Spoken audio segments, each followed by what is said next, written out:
கர்த்தாவை சொல்லும் அடியேன் கேட்கிற நிகழ்ச்சி மூலமாக மீண்டும் நான் உங்களை சந்திப்பதில் சந்தோஷப்படுகின்றேன். நாம் சேர்ந்து கர்த்தருடைய வார்த்தையை நாம் தியானிப்போமாக. அநேக காரியத்தை நாம் கற்றுக்கொண்டு வருகிறோம். கடந்த முறை நாங்கள் புது செய்தியை நாங்கள் ஆரம்பித்திருக்கிறோம். மீட்கப்படும் நாளுக்கு நீங்கள் ஆயத்தமா என்று சொல்லி. ஆகவே பாருங்கள், பல காரியத்தை உலக ரீதியாக நாம் ஆயத்தப்படுத்துகிறோம்.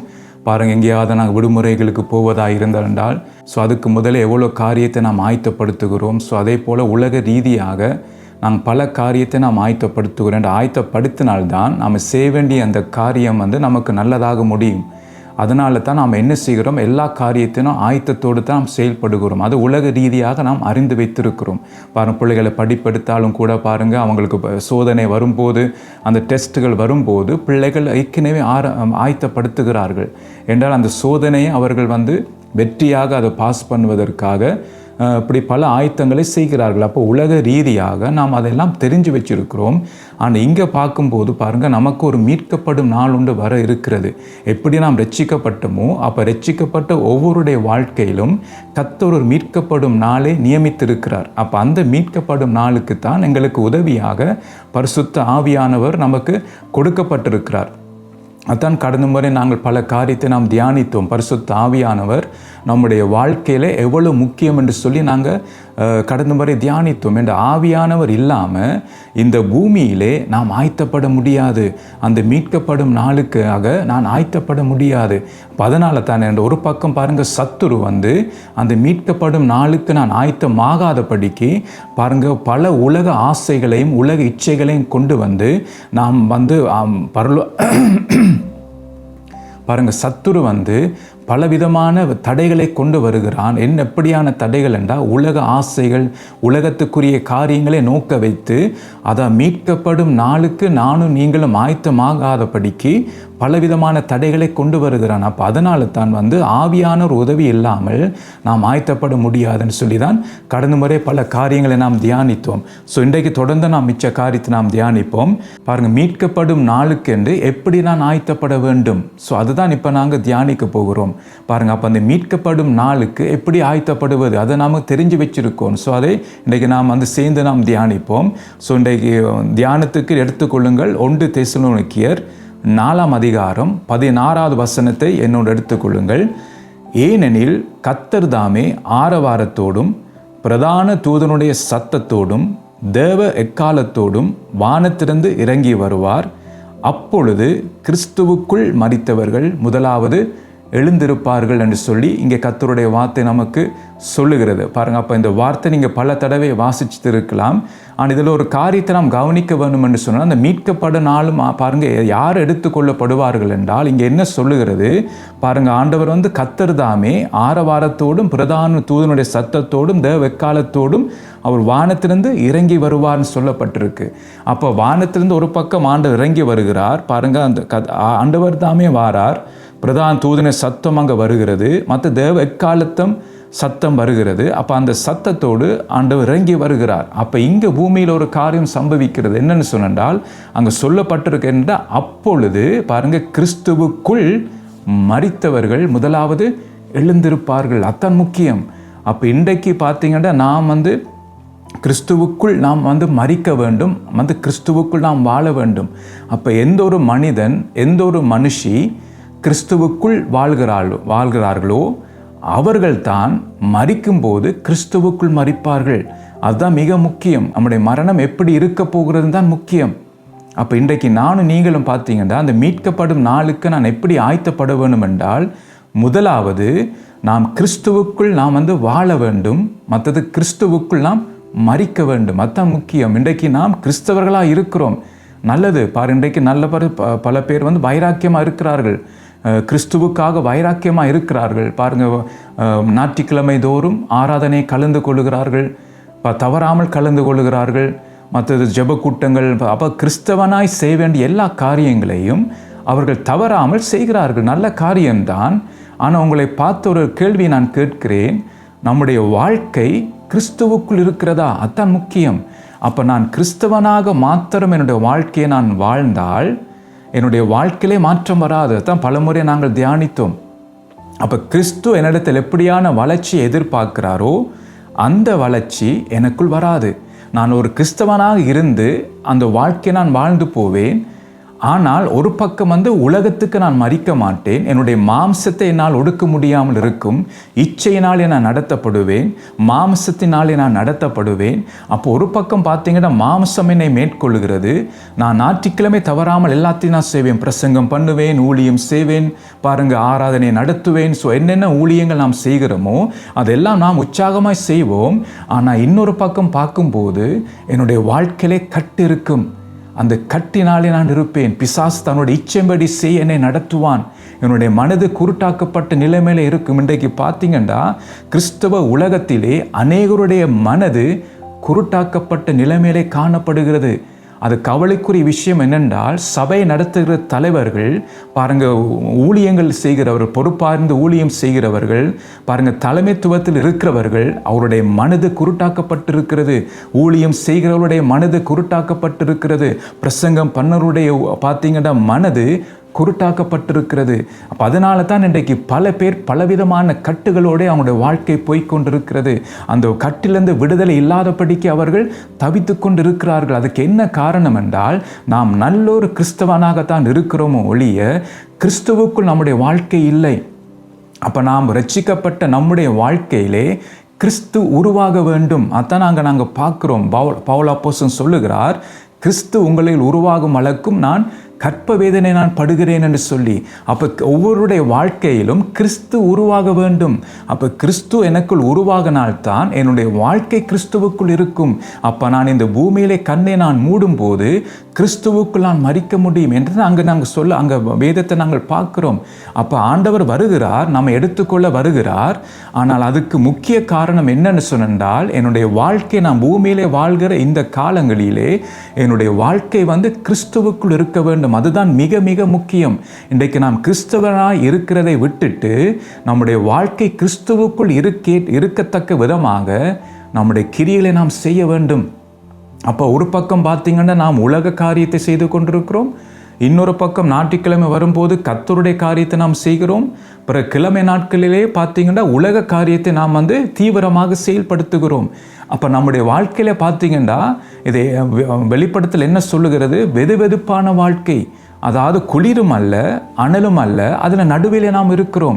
ஏனென்றால் ஆண்டவரையும் விட நமக்கு விருப்பம் இல்லை, உலகத்தை விட நமக்கு விருப்பம் இல்லை. ஏனென்றால் உலகத்திலே நாம் வாழ்கிறோம், மற்றவர்களை நாங்கள் பார்த்து கொண்டிருக்கிறோம். அவர்கள் நல்ல ஆசீர்வாதமாக இருக்கிறார்கள், அவர்கள் கை நிறைய பணம் சம்பாதிக்கிறார்கள், அவர்கள் விரும்புவதெல்லாம் அவர்கள் வாங்குகிறார்கள். ஒவ்வொரு வருடம் 2-3 முறை விடுமுறைகளுக்கு போகிறார்கள். பாருங்கள், நல்ல வீடு வச்சிருக்கிறார்கள், நல்ல வாகனத்தை வச்சிருக்கிறார்கள். ஸோ அதை நாங்கள் பார்க்கும்போது எங்களுக்கும் ஒரு ஆசை வருகிறது. என்னென்னு சொன்னால், அவர்களைப் போல என்னுடைய வாழ்க்கை இருக்க வேண்டும், நானும் நல்ல ஆசீர்வாதமாக இருக்க வேண்டும், எல்லாரும் என்னை பார்த்து கனம் பண்ண வேண்டும், எல்லாரும் என்னை பார்த்து மெச்ச வேண்டும் என்று சொல்லி உலக காரியத்தை நாங்கள் பார்த்து அதிலே நாங்கள் பிரயாசப்படுகிறோம். அதுக்காகத்தான் பார்த்தீங்கன்னா நாம் 2 வேலை 3 வேலை என்று நாம் செய்கிறோம். எதற்காக சொன்னால், இந்த உலகத்திலே ஒரு நல்ல ஒரு வாழ்க்கை, அதாவது ஒரு ஆடம்பரமான ஒரு வாழ்க்கை வாழ வேண்டும், நமக்கு எல்லாம் நல்லபடியெல்லாம் நடக்க வேண்டும், ஒரு ஆசீர்வாதமாக இருக்க வேண்டும், மற்றவர்கள் பார்த்து நம்மை மெச்ச வேண்டும். அப்போ மற்றவர்கள் பார்க்கத்தக்க விதத்திலே நல்ல உயர்ந்த ஒரு வாழ்க்கை நான் வாழ வேண்டும் என்று சொல்லி தான் நாம் என்ன செய்கிறோம் என்றால், உலகத்தை நாம் பிடித்து கொண்டிருக்கிறோம். பிள்ளைகளை படிப்பு காரியத்தை நாம் பிடித்து கொண்டிருக்கிறோம், பணத்தை பிடித்து கொண்டிருக்கிறோம். அது உலக ரீதியாக என்னென்ன நன்மைகள் இருக்கிறதோ அதெல்லாம் நாம் என்ன செய்கிறோம் என்றால் அதை நாம் பிடித்து கொண்டிருக்கிறோம். அப்போ ஞாயிற்றுக்கிழமை வரும்போது நாம் கர்த்தரை தேடுகிறோம். ஏனென்றால் நாம் நித்திய ஜீவனுக்குள் பிரவேசிக்க வேண்டும். அப்ப அதற்காக நாம் என்ன செய்கிறோம் என்றால், நித்திய ஜீவனை நாம் பிரவேசிக்கிறதுக்காக நாம் கர்த்தருக்கு செய்ய வேண்டிய காரியத்தை நாம் ஒரு கிறிஸ்தவனாக நாம் செய்கிறோம். அதனால தான் பார்த்தீங்கன்னா நம்முடைய வாழ்க்கையில விடுதலை இல்லை.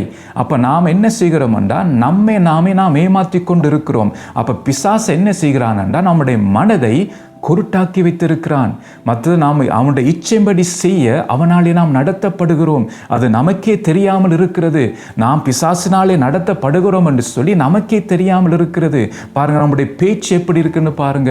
அப்ப நம்முடைய பேச்சு, நம்முடைய கிரியைகளை வைத்து நீங்களே பரிசோதிச்சு பார்க்கலாம். ஆவியானவராலே நடத்தப்படுகிறீங்களா அல்லது பிசாசினாலே நடத்தப்படுகிறீங்களா என்று சொல்லி உங்களுடைய கிரியைகளை வைத்து நீங்கள் பரிசோதிச்சு பார்க்கலாம். அப்போ அதுதான் நம்முடைய பார்த்தீங்கன்னா பரிசோதித்து பார்க்குற விதம். அப்போ இன்றைக்கு பாருங்க, 24 மணித்தியாலத்திலே நீங்கள் எதை அதிகமாக செய்கிறீங்க? அப்போ அதை நீங்கள் பார்க்கலாம். உலக ரீதியாகத்தான் உங்களுடைய செய்கை இருக்கிறதா அல்லது உங்களுடைய கிரியை இருக்கிறதான்னு நீங்கள் பரிசோதித்து பார்க்க முடியும். அதான் நாங்கள் பார்க்குற யோவான் 6ஆம் அதிகாரத்திலே நம்முடைய கிரியை எதை நோக்கி இருக்கிறது? அழிஞ்சு போகிற போஜனத்துக்காக மாத்திரம்தான் என்னுடைய கிரியை இருக்கிறதா அல்லது நித்திய ஜீவன் வரைக்கும் நிலைநிற்கிற போஜனத்துக்காக நான் கிரியை நடப்பிக்கிறேனா? அப்போ இந்த 24 மணித்தியாலத்திலே என்னுடைய கிரியை நித்திய ஜீவனுக்கு போகத்தக்க விதமாக என்னுடைய கிரியை இருந்தால் ஆவியானவர் எனக்குள்ளுந்து நடத்துகிறார் என்ற அவர்கிட்ட வேலை என்னென்றால் மீட்கப்படும் நாளுக்கெனே ஆயத்தப்படுத்துவது. அப்போ என்னுடைய பேச்சு, என்னுடைய சிந்தனை, என்னுடைய செய்கை எல்லாம் நித்திய ஜீவனுக்கு பிரவேசிக்கிறதுக்கு மீட்கப்படும் நாளுக்கென்று அது இருக்கிறபடியால் ஆவியானவர் என்னை நடத்துகிறார் என்று அவர் கண்டித்து உணர்த்துகிறார். இன்றைக்கு பாருங்கள், நாம் யாராலே நடத்தப்படுகிறோம்? இன்றைக்கு பல பேர் பார்த்தீங்கன்னா அவங்க கட்டப்பட்டிருப்பாங்க, ஆனால் அவங்களுக்கே தெரியாமல் இருக்கும் நான் இந்த கட்டிலே கட்டப்பட்டிருக்கிறேன் என்று சொல்லி. அது அவங்களுக்கு சாதாரணமாக இருக்கும் அந்த காரியங்கள். பாருங்க, சில பேர் பார்த்தீங்கன்னா கிறிஸ்தவர்கள் மத்தியிலே பல பேர் பொய் சொல்லி அவங்களுடைய வாழ்க்கையை வாழ்கிறார்கள். ஆனால் அந்த பொய் சொல்லுகிறதே அவங்களுக்கு குற்றமாக தெரியவில்லை, பாவமாக தெரியவில்லை. அது அவர்களுக்கு சாதாரணமாக இருக்கிறது. அவர்கள் யாரை பார்க்கிறார்கள் என்றால் மற்ற விசுவாசிகளை பார்க்கிறார், அவர்களும் பொய்த்தானே சொல்லுகிறார்கள், ஸோ எல்லாரும் பொய்த்தான் சொல்லுகிறார்கள் சொல்லி அது அவர்கள் பெருசாக எடுப்பதில்லை. அப்போ அதனால் என்ன நடக்கிறேன்டா, பிசாசு அந்த குருட்டாட்டத்தில் வைத்திருக்கிறான். ஏனென்றால் தன் பாவங்களை உணர்கிறவன் யார் என்று சொல்லி சங்கீதம் 19:12 நாங்கள் பார்க்கக்கூடியதாக இருக்கிறது. அப்ப என்னுடைய பாவத்தை நான் உணர்ந்தால்தான் நான் மனம் திரும்ப முடியும். அப்ப அந்த உணர்த்துகிறது யார்கிட்ட வேலை என்றால் பரிசுத்த ஆவியானுடைய வேலை. அவர் தான் என்ன செய்கிறார்? ஒன்று கண்டிக்கிறார். அப்ப எப்படி கண்டிக்கிறார் என்றால் வார்த்தையினாலே கண்டிக்கிறார். அப்ப அந்த வார்த்தை வரும்போது பாருங்க, நான் கண்டிக்கப்பட்டு நான் உணர்த்தப்படுகிறேன். அப்ப உணர்த்தப்படும் போது அடுத்த பாருங்க நடவடிக்கை என்னன்னு சொன்னால் நான் ஆயத்தப்படுகிறேன். அப்போ இத்தான் ஒரு கிறிஸ்தவனுடைய வாழ்க்கையில் இருக்க வேண்டும். அப்போ இந்த காரியத்தை கண்டிக்கப்பட்டு உணர்த்தப்பட்டு மனம் திரும்பாமல் நான் போனால் அப்போ நான் குருட்டாட்டத்தில் இருக்கிறேன். அப்போ பிசாசினாலே நான் நடத்தப்படுகிறேன்.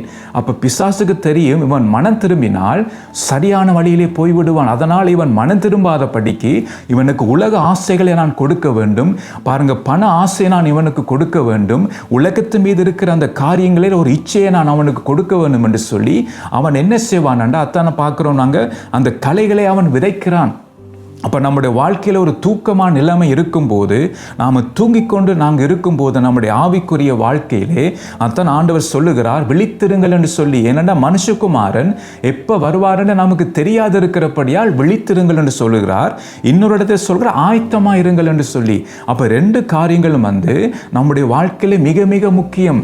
நாம் விழித்திருக்க வேண்டும், அடுத்தது நாம் ஆயத்தமாக இருக்க வேண்டும். அப்போ இந்த ரெண்டு காரியங்களை செய்கிறது யாருண்டா ஆவியானவர் தான்.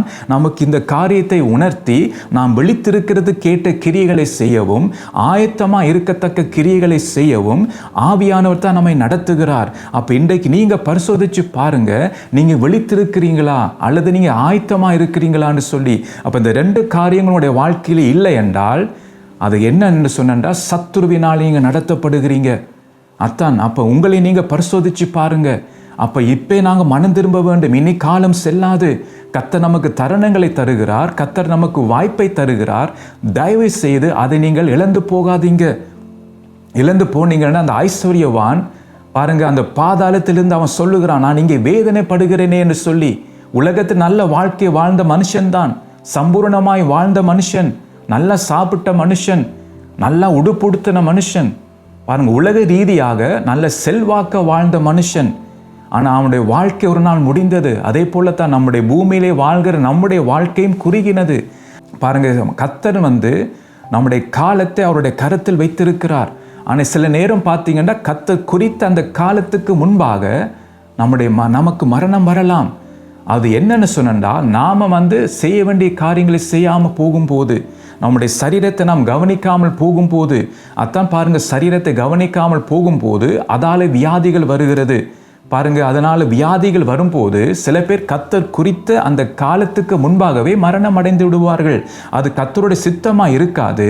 ஆனால் சத்துரு நம்ம என்ன செய்வார், நம்முடைய சரீரத்தை கெடுக்கிறது கேட்ட விதமாக நமக்கு பாருங்க அந்த போஜனத்தும் இலிச்சையை கொடுத்து அந்த காரியத்தை கொடுத்து நம்மை கெடுக்க வைப்பான். அப்போ அதனால தான் பார்த்தீங்கன்னா இன்றைக்கு சில பேர் அந்த மரணம் ஆண்டவர் குறித்த அந்த காலத்துக்கு முன்பாகவே அவர்கள் மரிக்கிறார்கள். ஏனென்றால் அவர்கள் அந்த சரீரத்தை கவனிக்காதபடிக்கு தங்களுடைய சரீர காரியத்தை கவனிக்காதபடிக்கு இஷ்டம்படி அவர்கள் தங்களுடைய வாழ்க்கையை வாழ்கிறதுனாலே, கண்டபடி சாப்பிடுகிறதுனாலே பாருங்க அவங்களுடைய வாழ்க்கையில மரணம் முன்னுக்கு வருகிறது. அப்போ அதனால தான் சத்துரு என்ன செய்வான் என்றால், இந்த காலகட்டத்திலே நாம் ஆயத்தமாகாதபடிக்கு நம்முடைய சிந்தனைகளை திருப்புவான் உலக பக்கத்திலே, நம்முடைய பார்வையை திருப்புவான் உலக பக்கத்திலே. அப்போ நாம் என்ன உலக காரியங்களே நாம் பார்த்து அதே நாங்கள் பார்த்து அந்த காரியத்தை எனக்கும் வேணும் என்று சொல்லி நாம் இச்சிக்க நாங்கள் தொடங்குவோம். கேயாசியை நாங்கள் பார்க்கும்போது பார்த்தீங்கன்னா பாருங்க, நல்ல ஒரு ஊழியக்காரனாக இருந்த மனுஷன், ஆனால் நாகமான் கொண்டு வந்து அந்த பார்த்தீங்கன்னா அந்த பொக்கிஷத்து மீது அவனுடைய பார்வை போனது. அதை அவன் இச்சித்தபடினால் பார்த்தீங்கன்னா அந்த இச்சை அவனுக்கு விபரீதமாக முடிந்தது. அது இன்றைக்கு பிசாசு அப்படித்தான் நம்ம இச்சிக்க வைக்கிறான். நம்முடைய கண்களினாலே உலகத்தை பார்க்க வைக்கிறான், உலக காரியங்களை பார்க்க வைக்கிறான், மற்றவருடைய வாழ்க்கையை பார்க்க வைக்கிறான், மற்றவங்களுடைய வாழ்க்கையில் இருக்கிற ஆசீர்வாதங்களை பார்க்க வைத்து அதை இச்சிக்க வைக்கிறான். அதனால தான் நாம் மீட்கப்படும் நாளுக்கென்று நாம் ஆயத்தமாக முடியாதபடிக்கு, நாம் கிறிஸ்துவுக்குள் வாழ முடியாதபடிக்கு ஒரு கிறிஸ்தவனாக மாற்ற நாம் நம்முடைய வாழ்க்கையை நாம் வாழ்கிறோம். அது பிசாசு இடம் கொடுப்பான். கிறிஸ்தவனாக இருந்தால் அது இடம் கொடுப்பான். அவனுக்கு தெரியும் இவனால் ஒன்றும் நடக்காது. ஆனால் வளமை போவான் வருவான். இவனுடைய வாழ்க்கை அப்படிதான் இருக்கும். ஆனால் கர்த்தருக்குன்னு அவன் வாழ மாட்டான். அதை பிசாசுக்கு தெரியும். அப்போ நாம் கிறிஸ்துவுக்குள் வாழாத படிக்கிறத பிசாசு என்ன செய்வான்டா, உலக காரியத்தை காட்டுவான். அப்போ நாம் என்ன செய்வோம்னா, உலகத்தை பிடித்து கொண்டு மற்ற ஞாயிற்றுக்கிழமை சனிக்கிழமை ப்ரேயர் மீட்டிங் பாருங்கள், உபவாச கூட்டங்கள், வீட்டு கூட்டங்கள். ஸோ அது ஒரு கிறிஸ்தவனாக செய்ய வேண்டிய காரியத்தை நாம் செய்து கொண்டிருப்போம். அப்போ ஒரு பக்கம் பார்த்தீங்கன்னா நாம் நினைத்து கொண்டிருப்போம், நான் நித்திய ஜீவனுக்குள் நான் பிரவேசிப்பேன் என்று சொல்லி. ஏன்னா நான் கர்த்தருக்கென்று பல காரியத்தை நாம் செய்கிறேனே, ஆகவே நான் நித்திய ஜீவனுக்குள் போவேன் சொல்லி நாம் நினைத்து கொண்டிருப்போம். ஆனால் உண்மையாக நாம் அந்த குருட்டாட்டத்தில் இருக்கிறோம். அப்போ பிசாசு நாம் ஏமாத்துகிறான், அந்த குருட்டாட்டத்தில் வைக்கிறான். அப்போ நான் கிறிஸ்துவுக்குள் வாழ்ந்தால்தான், அங்கே வேதம் என்ன சொல்லுகிறது பார்த்தீங்கன்னா, கிறிஸ்துவுக்குள் மரித்தவர்கள் முதலாவது எழுந்திருப்பார்கள். பின்பு பாருங்க, உயிரோடு இருக்கிற நாங்களும் மறுரூபம் அடைவோம் என்று சொல்லப்படுகிறது அங்கே கர்த்தருடைய வார்த்தை. அப்போ இது ரெண்டு காரியங்கள் நடக்க இருக்கிறது. இப்போ அதான் அந்த மீட்கப்படும் நாள். அப்போ அந்த மீட்கப்படும் நாளும் பார்த்தீங்கன்னா, நம்முடைய மரணம் கர்த்தர் குறித்தபடி அந்த மரணம் நமக்கு வரும்போது நாம் மரித்து விடுவோம். இன்னொரு பக்கம் நாம் உயிரோடு இருந்தால் நாம் மறுரூபமாகுவோம். அப்போ முக்கியம் என்னென்றா, உயிரோடு இருக்கிற நாம் கிறிஸ்துவுக்குள் வாழ வேண்டும். மரிக்கிறவர்கள், இனி மரிக்க போகிறவர்கள் கிறிஸ்துவுக்குள் மரிக்க வேண்டும். இந்த ரெண்டு காரியத்தை நம்ம கவனிக்க வேண்டும். அப்போ இன்றைக்கு நீங்கள் சிந்திச்சு பாருங்க, உங்களுடைய வாழ்க்கை கிறிஸ்துவுக்குள் இருக்கிறதா? ஆகவே இந்த நம்முடைய வாழ்க்கையை இந்த பூமியில நாம் முடிக்கும் போது கிறிஸ்துவுக்குள் நாம் மரிக்கிறோமா? அதுதான் முக்கியம். அப்போ அந்த மீட்கப்படும் நாளுக்கு நான் எப்படி ஆயத்தமாக வேணும் என்றால், நான் பார்த்தீங்கன்னா கிறிஸ்துவுக்குள் நாம் வாழ வேண்டும், கிறிஸ்துவுக்குள் நான் மரிக்க வேண்டும். அத்தனைங்க நாங்கள் பார்க்குறோம். ஆகவே பிசாசு நம்மை வஞ்சிக்கிறதுக்கு நீங்கள் இடம் கொடுக்காதீங்க. பிசாசு இன்றைக்கு பல ஊழியக்காரர்களை வஞ்சித்து இருக்கிறான், பல பிரசங்கிமாரை வஞ்சித்து கொண்டிருக்கிறான். இன்றைக்கு கர்த்தருடைய சரியான அந்த போதனை சபைக்குள் வராதபடிக்கு வேறு உலக காரியங்களை இன்றைக்கு போதிக்க வைத்து உலக ஆசீர்வாதத்துக்கு பின்னால் போகவும், உலக ஆசீர்வாதத்துக்காக ஜெபம் பண்ணுங்க என்று சொல்லி இன்றைக்கு அப்படியான பிழையான போதனைகள் இன்றைக்கு சபைகளுக்குள்ளே காணப்படுகிறபடியினால் ஜனங்கள் அந்த மீட்கப்படும் நாளுக்கு ஆயத்தமாகாதபடிக்கு உலகத்தையே பார்க்கவும் உலக காரியங்களுக்காக ஜெபிக்கவும் தான் இன்றைக்கு சபையில இன்றைக்கு காணப்படுகிறது. இன்றைக்கு நம்முடைய ஜெபம் பாருங்க எதை நோக்கி இன்றைக்கு இருக்கிறது பாருங்க. 99% அதிகமாக உலக தேவைக்காகத்தான் நாம் என்ன செய்கிறோம் என்றால் நாம் ஜெபம் பண்ணுகிறோம். அதுதான் நம்முடைய நோக்கமாக இருக்கிறது.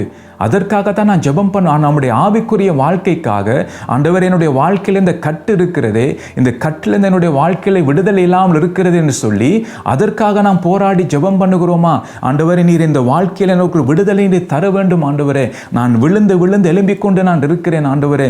மீட்கப்படும் நாளுக்காக நான் ஆயத்தப்பட முடியாதபடிக்கு ஆண்டவர் இந்த கட்டினாலே நான் கட்டப்பட்டு இருக்கிறேனே ஆண்டவர் என்று சொல்லி நாம் கதறி பாருங்க, தானியேலை போல முழங்கால் படியிட்டு ரெட்டிலும் சாம்பலிலும் பாருங்க நாம் தாழ்த்தி ஆண்டவரே நீர் எனக்கு விடுதலை தர வேணும் என்று சொல்லி நாம் அதற்காக ஜெபம் பண்ணுகிறோமா? இன்றைக்கு நாம் ஜெபம் பண்ணுகிறோம் எதற்கென்று சொன்னால், ஆண்டவரே என்னை ஆசீர்வதியும், என் பிள்ளைகள் நல்லா படித்து வாழ்க்கையில முன்னேற வேண்டும். ஸோ யாரையும் நான் குற்றப்படுத்தி சொல்லவில்லை. நீங்க ஜெபிங்க, அது தப்பு இல்லை, நீங்க ஜெபிங்க. ஆனால் உங்களுடைய ஆவிக்குரிய வாழ்க்கைக்காக, பிள்ளைகளின் ஆவிக்குரிய வாழ்க்கைக்காக நீங்க எத்தனை பேர் அதற்காக முழங்கால் படியிட்டு நீங்கள் கதறி அழுகிறீர்கள்? எத்தனை பேர் அதற்காக நீங்கள் உபவாசம் இருக்கிறீர்கள்? பிள்ளைகளுடைய படிப்பு காரியத்துக்காக இன்றைக்கு இன்றைக்கு உபவாசம் இருக்கிறீங்க, அவன் நல்லா படிக்க வேண்டும், வாழ்க்கையில முன்ன வேண்டும் என்று சொல்லி அதற்காக உபவாசம் இருக்கிறீங்க. ஆனால் அவனுடைய ஆவிக்குரிய வாழ்க்கைக்காக நீங்கள் வந்து முழங்கால் படியிட்டு நீங்கள் உபவாசம் இருக்கிறீர்களா? இன்றைக்கு நமக்கு தெரியாமல் எவ்வளோ பிள்ளைகள் வந்து பாருங்க பாவ பழக்கத்தினாலே கட்டப்பட்டிருக்கிறார்கள். பாருங்க அவர்கள் அதிலிருந்து விடுதலை பெற முடியாதபடிக்கு அந்த பாவ பழக்கத்தினாலே நடத்தப்படுகிறார்கள். சத்துரு பாருங்க அவர்களை கட்டி வைத்திருக்கிறான். அதெல்லாம் நமக்கு தெரியாமல் இருக்கிறது. நாம் எதற்காக ஜெபித்துக் கொண்டிருக்கிறோம் என்றால், ஆண்டவரை ஆசீர்வதியும், ஆண்டவருடைய வாழ்க்கையில முன்னேற்றம் உண்டாகட்டும், அவன் எல்லா காரியத்தை நல்லா படித்து வாழ்க்கையில முன்னேற ஆண்டவரே நீர் அவனுக்கு உதவி செய்யும் என்று சொல்லி நாம் ஜெபம் பண்ணுகிறோம். ஆனால் ஒன்றும் நாங்கள் என்ன கவனிக்க வேண்டும் என்றால், அந்த இருக்கிற படிப்பு வந்து அவனை வந்து நித்திய ஜீவனுக்குள் அவனை கொண்டு போகாது. உலக வாழ்க்கைக்கு அது வந்து நல்லதாக இருக்கலாம், நல்லது. ஆனால் உன்னோட வாழ்க்கை எவ்வளோ காலம் நான் இருக்க போகிறோம் பூமியில்? ஒரு குறுகின காலம் தான் நம்முடைய வாழ்க்கை இருக்க போகிறது. அப்போ நித்தியமாக நாம் தேவனோடு இருக்க வேண்டும் என்றால் அதற்காக என்னுடைய ஜெபம் இருக்க வேண்டும், அதற்காக என்னுடைய கிரியை இருக்க வேண்டும். அதுதான் பரிசுத்த ஆவியான நமக்கு உணர்த்தி கொண்டு இருக்கிறார் இந்த காரியங்களை செய்யும்படியாக. என்னடா அதை நாம் தவற விட்டோம் என்றால் பாருங்கள் நமக்கு தெரியாமலே மரணம் வரலாம். அப்போ அந்த மரணம் வரும்போது அந்த நேரத்தில் நான் எந்த நிலைமையில் இருக்கிறேன்? கிறிஸ்துவுக்குள் இருந்தால் கிறிஸ்துவுக்குள் மரிப்பேன். ஆனால் கிறிஸ்துவுக்குள் இல்லாமல் ஒரு கிறிஸ்தவனாக இருந்தால் வெறும் கிறிஸ்தவனாகத்தான் மரிப்பேன். அப்போ அந்த நேரம் ஆண்டுடைய பாருங்கள் அந்த மீட்கப்படும் நாள் வரும்போது நான் எழுந்திருக்க முடியாது. என்ற நான் மரிக்கும் போது எப்படி இருந்தேன் என்றால் கிறிஸ்தவனாகத்தான் மரித்தோம். ஆனால் நாம் எழுந்திருக்கும் போது கிறிஸ்துவுக்குள் மரித்தால் தான் எழுந்திருக்க முடியும். அங்கத்தான் கர்த்தருடைய வார்த்தை நமக்கு சொல்லுகிறது. அப்போ அந்த காரியத்தை நாம் செய்ய வேண்டும். அதுதான் நம்முடைய வாழ்க்கையில் மிக மிக முக்கியம். அந்த காரியங்கள் நாம் அதெல்லாம் சீரியஸாக நாம் எடுப்பது ஏதோ சும்மா ஒரு சாதாரணமான ஒரு கிறிஸ்தவ வாழ்க்கையை நாம் வாழ்ந்து கொண்டிருக்கிறோம். இப்படி நாம் ஊழியம் நான் செய்கிறேன், தசமாம் கொடுக்கிறேன், காணிக்கை கொடுக்கிறேன். ஸோ இதெல்லாம் நாம் நாம் என்ன நினைக்கிறோம் என்றால், இதெல்லாம் நான் செய்கிறபடியினாலே அந்த மீட்கப்படும் நாளுக்கு நான் பங்கு பெறுவேன் என்று சொல்லி இல்லை. அது வந்து பிசாசு நாம ஏமாத்துகிறான், அந்த மைக்க நிலைமையில் வைத்திருக்கிறான். இப்படி நாம் செய்தால் நாங்கள் நித்தியத்துக்குள் போக முடியாது. நம்முடைய சுவாபங்கள் மாற வேண்டும், என்னுடைய குணங்கள் மாற வேண்டும், எனக்குள் இருக்கிற அந்த கசப்பு என்னை விட்டு போக வேண்டும். பாருங்க எரிச்சல் இருக்கிறது, இன்றைக்கு பொறாமை இருக்கிறது, இன்றைக்கு வாக்குவாதம் இருக்கிறது, சண்டை பண்ணுகிற காரியங்கள் இருக்கிறது. பாருங்க அதிக சபைகளில் இந்த காரியத்தை நாம் கண்ணூரா பார்க்கக்கூடியதா இருக்கிறது. உலக காரியத்தில் அங்கே பார்க்கறது இயல்பு, ஆனால் அது கிறிஸ்துவ சபைகளுக்குள்ள இன்றைக்கு காணப்படுகிறது. பாருங்க எரிச்சல் பொறாமையினாலே நடத்தப்படுகிறார்கள். பாருங்க அந்த காரியத்தினாலே அவர்கள் கட்டப்பட்டிருக்கிறார்கள். கோபம் கசப்பு. ஆனால் வந்து பார்த்தீங்கன்னா ஜெபம் பண்ணுவார்கள். என்னிடம் நாம் ஜெபிக்க முடியும்? என் உள்ளத்திலே கசப்பை வைத்துக்கொண்டு கோபத்தை வைத்துக்கொண்டு மன்னிக்காமல் என்னிடம் நான் ஜெபம் பண்ண முடியும்? என்ன தைரியத்தோடு நான் ஜெபம் பண்ண முடியும்? கர்த்தர் கேட்க மாட்டார் ஜெபத்தை. ஆண்டவரே சொல்ல காணிக்கை செலுத்த வந்தால் பலிபீடத்தின் முதலாவது வை. உன் பேர் ஒரு சௌரனு குறைவு ஒன்று கண்டாயானால் முதல் ஒப்புரவாகு, அது பிறகு காணிக்கை செலுத்து, அதுக்கு பிறகு நீ ஊழியத்தை செய், அதுக்கு பிறகு ஜெபம் பண்ணு. முதல் இங்கே சரி பண்ண வேண்டும் நாம். அப்போ கர்த்தர் சொல்லுகிற காரியத்தை நாம் அப்படி செய்ய வேண்டும். சவுலை போல சொல்ல கர்த்தர் சொன்ன வார்த்தைப்படி நான் நிறைவேற்றிட்டேன்னு சொல்லி சவுலை போல நாம் ஏமாற்றக்கூடாது. அப்போ அதை வாசிச்சிங்கண்டா சவுல் வந்து கர்த்தர் சொன்னதை ஒன்றும் செய்யவில்லை. ஆண்டவர் சொன்னான் எல்லாரையும் சங்கரியன்னு சொல்லி, அதான் ஆண்டவருடைய கட்டளை. ஆனால் அவன் என்ன செய்தான்டா தானாவே முடிவெடுத்து மிருகங்களில் நலமானவைகளை தங்களுக்கென்று எடுத்து அந்த அமிலைக்கு ராஜாவையும் அவன் உயிரோடு பிடித்தான். அப்போ பாருங்க, அப்போ அவன் கர்த்தர் சொன்னதை ஒன்றும் செய்யவில்லை, ஒரு கொஞ்சம் தான் செய்தான். இன்றைக்கு நாமும் அப்படித்தான் இருக்கிறோம். நாம் தசமா கொடுக்குறோம் என்று நாம் சொல்லுகிறோம், ஆனால் நாம் யாரையும் மன்னிக்க இல்லை. எனக்குள் கோபம் இருக்கிற ஒரு சௌரனை குறித்து ஒரு கோபம் இருக்கு. அவரை அந்த சௌரனை பார்க்கும்போது எனக்கு ஒரு மூர்க்கம் வருகிறது. ஆனால் தசமாவும் கொடுக்கிறேன், ஆனால் ஊழியம் செய்கிறேன், ஜெபம் பண்ணுகிறேன். என்னட நான் ஜெபம் பண்ண முடியும்? சிந்திச்சு பாருங்க. கர்த்தர் சொன்ன அந்த காரியத்தை 100% நான் கை கொள்ள இல்லை. அப்போ என்னட்டு கர்த்தனுடைய ஜெபத்தை கேட்பார்? அப்போ இன்றைக்கு நாம் மன திருப்திக்கு நான் ஜெபம் பண்ணுவோம். கர்த்தர் ஜெபத்தை கேட்கிறார் என்று சொல்லி அந்த திருப்தியில் ஜெபம் பண்ணுவோம். ஆனால் ஜெபம் கேட்கப்படுகிறதா? அந்த நிச்சயம் உங்களோட வாழ்க்கையில் இருக்கா? கர்த்தர் அந்த ஜெபத்தை கேட்டுட்டாருன்னு சொல்லி நிச்சயம் உங்களுக்கு இருக்கா? அப்போ நான் இந்த பூமியிலே செய்ய வேண்டிய காரியங்களை சரியாக செய்யாட்டால் நான் செய்கிற ஊழியம் வந்து வீணாக இருக்கும், நான் செய்கிற ஜெபம் வீணாக இருக்கும், நான் செய்கிற பிரசங்கம் அது வீணாக இருக்கும். அது ஒன்றுமே இருக்காது. அதில் பார்த்தீங்கன்னா உப்பும் இருக்காது, புளியும் இருக்காது. அதாவது ஒன்றுக்கும் உதவாதபடி தான் இருக்கும் அந்த பிரசங்கங்கள் எல்லாம். ஏனென்றா நான் செய்ய வேண்டிய காரியத்தை நான் செய்யவில்லை. ஆனால் நான் கர்த்தர் சொல்லுகிறப்ப என்னுடைய வாழ்க்கையை நான் கட்டிக்கொண்டு வரும்போது பாருங்க, பேதுரு பிரசங்கித்த பொழுது 3000 பேர் ரட்சிக்கப்பட்டார்கள். அது கர்த்தருடைய ஆவியானவர் செய்வார் என்ற நம்முடைய வாழ்க்கையிலே அந்த மன திரும்பல் வந்து கொண்டே இருக்கிறது. கர்த்தருடைய வார்த்தைப்படி என்னுடைய வாழ்க்கையை நான் பரிசோதித்து கொண்டிருக்கிறேன். கர்த்தர் சொல்லுகிறப்ப என்னுடைய வாழ்க்கை இருக்காது நான் பரிசோதிக்கிறேன், உடனே மனம் திரும்புகிறேன். அப்போ ஆவியானவர் என்ன செய்கிறார்? எனக்குள்ளேருந்து என்னை உருவாக்குவார். ஆவியானவர் எனக்குள் இருந்து என்னை உருவாக்கி அதாவது நான் மறுரூபம் ஆவது கேட்டு விதமாக என்னை உருவாக்கி கொண்டு வருவார். அப்போனா என்னுடைய வாழ்க்கை என்ன கிறிஸ்துவுக்குள் இருக்கும். அப்போ இப்படி தான் நான் வாழ வேண்டும் என்ற கடைசி காலம். தயவு செய்து கிறிஸ்துவனாக இருக்கிறதை விட்டுட்டு கிறிஸ்துவுக்குள் வாழ பிரயாசப்படுங்கள். ஆவியானவர்கிட்ட உதவியை கேளுங்கள். இதற்காக ஜெபம் பண்ணுங்கள். உலகத்துக்கு தேவையானதெல்லாம் கர்த்தர் ஆயத்தப்படுத்தி விட்டார். அதுக்காக எக்ஸ்ட்ராக நான் ஜெபிக்க வேண்டிய அவசியம் இல்லை. பவுலை பார்க்கும்போது, பேதுருவை பார்க்கும்போது உலக காரியங்களுக்கு அவங்க ஜெபம் பண்ணவில்லை. எல்லாம் ஆவிக்குரிய வாழ்க்கைக்காகத்தான் அவர்கள் ஜெபம் பண்ணினார்கள். எழுத நிருபங்கள் எல்லாம் பார்த்தீங்கன்னா ஆவிக்குரிய வாழ்க்கைக்கு தான். என்ற நாம் மனம் திரும்ப வேண்டும், விட வேண்டிய காரியங்களை விட்டு விட வேண்டும், இப்படியான மாமிச காரியங்கள் இருக்கு அதெல்லாம் விட்டு விட வேண்டும். ஸோ அந்த காரியங்களைத்தான் நிருபங்கள் முழுவதும் நாங்கள் பார்க்கக்கூடியதாக இருக்கிறது. அப்போ இதெல்லாம் பார்த்தீங்கன்னா உலகத்துக்கு தேவையானதெல்லாம் கர்த்தர் ஆயத்தப்படுத்தி விட்டார். அப்போ புதுசாக நாம் ஒன்று போய் கேட்க தேவையில்லை, ஆண்டவர் எனக்கு அது தாரும் இது தாரும் என்று. அப்போ அதிகமாக நான் உலக காரியத்தை நாம் ஜெபம் பண்ணுவேன்னா இச்சையினாலே நடத்தப்பட்டு, அதான் யாக்கோபில் நாங்கள் பார்க்கிறோம், இச்சையினாலே நான் நடத்தப்பட்டு தான் ஜெபம் பண்ணுகிறோம் என்றால் ஒரு காரியத்தை பார்த்து இச்சித்திட்டோம். அப்போ ஆண்டவர் எனக்கு அது தாரும் என்று சொல்லி இச்சையினாலே நாம் என்ன செய்கிறோம்னா ஜெபம் பண்ணுகிறோம். அப்போ நாம் ஜெபம் பண்ணவன் எப்படி என்றால் அவருடைய சித்தத்தின்படி நான் ஜெபிக்க வேண்டும். அப்போ ஆவியானவர் எனக்கு கற்றுத்தருவார் நான் எப்படி ஜெபிக்க வேண்டும் என்று. பல தடவை நமக்கு ஏற்றபடி ஜெபிக்க நமக்கு தெரியாமல் இருக்கும்.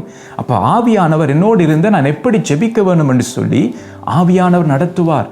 ஆகவே தயவு செய்து பழக்கப்பட்ட ஜெபங்களை செய்வதை விட்டுட்டு ஆவினாலே ஜெபம் பண்ண என்ற இந்த கடைசி காலத்திலே நாம் பழக்கப்பட்ட ஜெபத்தை செய்தோமா இருந்தால் நாம் தப்ப முடியாது. உலகத்தை நோக்கி வருகிற ஆபத்துக்கும் உலகத்தை நோக்கி வருகிற இந்த சோதனை காலத்துக்கும் நாம் தப்ப வேண்டும் என்றால் பழக்கப்பட்ட ஜெபத்தினாலே முடியாது. நாம் ஆவினாலே ஜெபம் பண்ண வேண்டும். ஆவியானவர் என்னுடைய ஆவியோடு இணைந்து அவர் ஜெபத்தை நடத்த வேண்டும். அப்போது தான் நான் தப்ப முடியும். அப்படியான ஜெபத்தில் தான் வல்லமை இருக்கும். அப்படியான ஜெபத்தில் தான் கிரியை நடக்கும். ஆகவே இதெல்லாம் பார்த்தீங்கன்னா நம்முடைய வாழ்க்கையிலே அவர் வருகிற வளர்ச்சியை தான் இது வருகிறது. அப்போ நான் கர்த்தருக்குள் வளர வளர வளர உலகத்து மீது அந்த ஆசை எனக்கு இல்லாமல் போய்விட்டுரும். பாருங்க, அப்போ என்னுடைய வாஞ்சை என்னுடைய தாகம் எல்லாம் நித்திய ஜீவனுக்குரியதாக இருக்கும். அந்த மீட்கப்படும் நாளுக்கு எப்படியாவது நான் ஆயத்தப்பட வேண்டும் என்று சொல்லிதான் அதற்காக நான் பிரயாசப்படுவேன். பாருங்க, என்னுடைய வாழ்க்கையில எல்லாம் உலக காரியங்களுக்காக ஜெபித்த நாட்கள் உண்டு, உலக காரியத்துக்காக நான் ஜெபம் பண்ண நாட்கள் உண்டு. ஆனால் இப்போ நான் அதை ஜெபிப்பது இல்லை. ஏன்னா எனக்கு ஆயத்தப்படுத்திட்டார் கர்த்தர். அதற்காக நான் ஜெபிக்க தேவையில்லை. நாளைக்கு எனக்கு என்ன தேவைன்னு சொல்லி பரலோகம் அறிந்திருக்கிறது. அப்போ நாளைக்கு தேவையானதை கர்த்தர் அந்த நேரத்தில் தருவார். எப்போ நான் பார்த்தீங்கன்னா நித்திய ஜீவனுக்கு ஏற்ற விதமான ஆவிக்குரிய வாழ்க்கைக்கு ஏற்ற விதமான காரியங்களை ஜெபிக்க தொடங்கினோம் பாருங்க, அப்பிலிருந்து அந்த உலக ரீதியான எல்லா தேவையும் கர்த்தர் சந்தித்து கொண்டு வருகிறார். நான் ஆச்சரியப்படத்தக்க விதத்திலே, நான் அதிசயப்படத்தக்க விதத்திலே உலக ரீதியான எல்லா தேவைகளையும் கர்த்தர் சந்தித்து கொண்டு வருகிறார் என் குடும்ப வாழ்க்கையிலே. பாருங்க, அதனால நான் உலக காரியத்துக்காக நான் விண்ணப்பம் பண்ணுவதில்லை. அப்போ என்னுடைய வாஞ்சை தாகம் எல்லாம் கர்த்தருடைய காரியத்தை குறித்து தான், ஆவிக்குரிய வாழ்க்கை. அப்போ இதெல்லாம் பார்த்தீங்கன்னா நான் எல்லாரும் ஆயத்தப்பட அதான் என்னுடைய வாஞ்சை. இந்த வார்த்தையை கேட்கிற எல்லாரும் ஆயத்தப்பட வேண்டும். ஒரு கூட்ட ஜனத்தை கர்த்தருக்காக நான் ஆயத்தப்படுத்த வேண்டும். யோவான் பார்த்தீங்கன்னா இயேசு முதல் வருகைக்காக ஆயத்தப்படுத்தினார். அதே போல் இந்த மீட்கப்படும் நாளுக்கென்று நான் ஆயத்தப்படுத்த வேண்டும். பல பேரை நான் ஆயத்தப்படுத்த வேண்டும். என் குடும்பத்தை நான் ஆயத்தப்படுத்த வேண்டும். அப்பதான் என்னுடைய அதற்காக தான் நான் ஆண்டவருடைய சமூகத்திலே காத்திருந்து நான் ஜெபம் பண்ணுகிறேன். ஆண்டவரே, இந்த வார்த்தையை கேட்கிற ஒவ்வொருடைய வாழ்க்கையிலும் ஒரு மன திரும்புதல் உண்டாக வேண்டும். இன்றைக்கு பல பேர் ஆண்டவரை கட்டப்பட்டு இருக்கிறார்கள். அந்த கட்டிலிருந்து ஒரு விடுதலை உண்டாக வேண்டும். நித்திய ஜீவனுக்கு பிரவேசிக்கத்தக்க அந்த வாஞ்சை தாகம் ஒவ்வொருவருக்கும் உண்டாக வேண்டும் என்று சொல்லி கர்த்தருடைய சமூகத்தில் நான் போராடி ஜெபம் பண்ணுகிறேன். என்ற நாம் எல்லாரும் அந்த நித்திய ஜீவனுக்குள் போக வேண்டும். யாரும் கைவிடப்படக்கூடாது. சபையில் வருகிற நம்முடைய நண்பர்கள், விசுவாசிகள் பாருங்க, யாரும் கைவிடப்படக்கூடாதே. நம்முடைய பிள்ளைகள் கைவிடப்படக்கூடாது. இன்றைக்கு நம்முடைய பிள்ளைகளுக்கு படிப்பு இருக்கு தான் நல்லது, ஆனால் அவன் கைவிடப்பட்டு போகக்கூடாது. அப்போ அதுதான் நம்முடைய வாஞ்சையின் தாகமாக இருக்கவன். ஸோ அதற்காகத்தான் போராடி கர்த்தருடைய சமூகத்தை நான் ஜெபம் பண்ணுகிறேன். அதனால் தான் கர்த்தர் இப்படியான வார்த்தைகளை தருகிறார். அதை சொல்லும்படியாக, இன்றைக்கு எச்சரிக்கும்படியாக கர்த்தர் இந்த வார்த்தையை தருகிறார். அத்த இந்த வார்த்தை உங்கள் மத்தியில் நான் பிரசங்கிக்கிறேன். ஏதோ எனக்கு எல்லாம் தெரியும் என்று சொல்கிறதுக்காக அல்ல. நாம் எல்லாரும் ஆயத்தப்பட வேண்டும். ஸோ என்னுடைய வாழ்க்கையில் பல பலவீனங்கள் இருக்கிறது தான். ஸோ அதெல்லாம் கர்த்தருடைய சுமத்தல். அதற்காகத்தான் நான் போராடி ஜெபம் பண்ணுகிறேன். அந்த பலவீனங்களை என்னை விட்டு எடுத்து போடுவதற்காகத்தான் நான் ஜெபம் பண்ணுகிறேன் அதிகமாக. ஸோ இதுக்காக தான் நான் ஜெபம் பண்ணுவேன். அப்போ நம்முடைய வாழ்க்கையிலே கனிகளை காண முடியும். அப்போ கர்த்தர் நம்முடைய எதிர்பார்க்கிற வளர்ச்சி அப்போ தான் நமக்கு வரும். நாம் செய்ய வேண்டிய காரியத்தை நாம் செய்ய வேண்டும். அப்போ கர்த்தர் செய்ய வேண்டிய காரியத்தை நாம் செய்வார். அது அப்போ நாம் சும்மா இதற்கு நாம் ஜெபிக்காமல், இதற்காக பிரயாசப்படாமல், உலக காரியங்களுக்கு பின்னால் போய்கொண்டு உலக காரியங்களுக்காக ஜெபம் பண்ணி உலகத்தை நாம் தேடிக்கொண்டு இருந்தோம் என்றால் கர்த்தர் நமக்கு ஒன்றும் செய்ய முடியாமல் இருக்கும் என்ற நாம் விரும்பணும். அந்த காரியத்தை நாம் வாஞ்சியோடு செய்ய வேண்டும். அப்போ செய்தால் தான் கர்த்தர் கிரியை செய்வார். நம்ம மூலமாக நமக்குள்ளே இந்த கிரியை செய்வார் ஆவியானவர். அதற்காக தான் மீட்கப்படும் நாளுக்காக முத்திரையாக பெற்றுக்கொண்ட பரிசுத்த ஆவியானவரை நாம் துக்கப்படுத்தாதபடிக்கு இருக்க வேண்டும். அப்போ முதலாவது என்ன பார்க்கிறோம் என்று சொன்னால், அந்த மீட்கப்படும் நாளுக்கு நான் எப்படி ஆயத்தமாக வேண்டும் என்றால், முதலாவது கிறிஸ்துவுக்குள் வாழ வேண்டும் அல்லது கிறிஸ்துவுக்குள் மரிக்க வேண்டும். அதுதான் நம்முடைய வாழ்க்கையிலே பாருங்க குறிக்கோளாக இருக்க வேண்டும். இன்றைக்கு உலக ரீதியாக நாம் குறிக்கோள் வச்சிருப்போம், ஒரு இலக்கை நாங்கள் வச்சிருப்போம். இப்போ இந்த வயசு வரும்போது நான் திருமணம் பண்ண வேண்டும், இவ்வளோ வருமானம் எனக்கு இருக்க வேண்டும், நல்ல ஒரு வீடு வாங்க வேண்டும், பிள்ளைகளை பெற வேண்டும், பேர பிள்ளைகளை பார்க்க வேண்டும் என்று சொல்லி நமக்கு ஒரு ஆசை இருக்கிறது. அது தப்பு இல்லை. என்ன மனுஷ ரீதியாக நமக்கு ஆசைகள் இருக்கிறது தான், அது தப்பு இல்லை. ஆனால் அது கர்த்தருடைய சித்தமாக நாம் அறிய வேண்டும். இன்றைக்கு நாம் ஜெபம் பண்ணுகிறோம், எதன் அடிப்படையில் நாம் ஜெபம் பண்ணுகிறோம்? என்னுடைய தேவை நிமித்தமாக நான் ஜெபிக்கிறேனா அல்லது கர்த்தரின் சித்தத்தின்படி நான் ஜெபம் பண்ணுகிறேனா? இன்றைக்கு நான் ஜெபம் பண்ணும்போது இது 2 காரியத்தை நீ கவனிக்க வேண்டும். தேவையின் அடிப்படையில் நான் ஜெபிக்கிறேனா அல்லது கர்த்தருடைய சித்தத்தின்படி நான் ஜெபம் செய்கிறேனான்னு சொல்லி இன்றைக்கு நாம் எல்லாரும் ஜெபிக்கிறோம் தான். இது 2 காரியத்தை எப்போது நீங்கள் நினைவில் கொள்ள வேண்டும். என்னுடைய ஜெபம், இப்போ நான் செய்கிற ஜெபம் எதை அடிப்படையில் இருக்குது? என்னுடைய தேவையின் அடிப்படையில் இருக்கா அல்லது தேவனுடைய சித்தத்தின் அடிப்படையில் இருக்கான்னு சொல்லி நாம் பரிசோதித்து பார்க்க வேண்டும். ஸோ பல காரியத்தை பாருங்கள், ஆவியா நமக்கு பேசி கொண்டிருக்கிறார். பாருங்கள், இந்த கடைசி காலத்தில் இருக்கிறோம். பாருங்கள், இந்த கடைசி காலம்ட கடைசி செகண்ட்னு சொல்லலாம். எப்பயும் அவனுடைய வருகை இருக்கலாம். நினையாத நாளிலே அவர் வருவார். அப்போ நீங்களும் ஆயத்தமாக இருங்கள் என்று சொல்லி அங்கே நாங்கள் பார்க்குறோம். அப்போ அந்த ஆயத்து முக்கியம். அந்த விழிப்புணர்வு நமக்கு முக்கியம். விழித்திருக்க வேண்டும், நாம் நல்லா விழித்திருக்க வேண்டும். அப்போ அந்த காரியத்தை நாம் கவனிக்க வேண்டும். ஸோ மிச்ச காரியத்தை அடுத்த முறைக்கு நாங்கள் தியானிப்போம். கர்த்தர் தாமே உங்களை ஆசீர்வதிப்பாராக.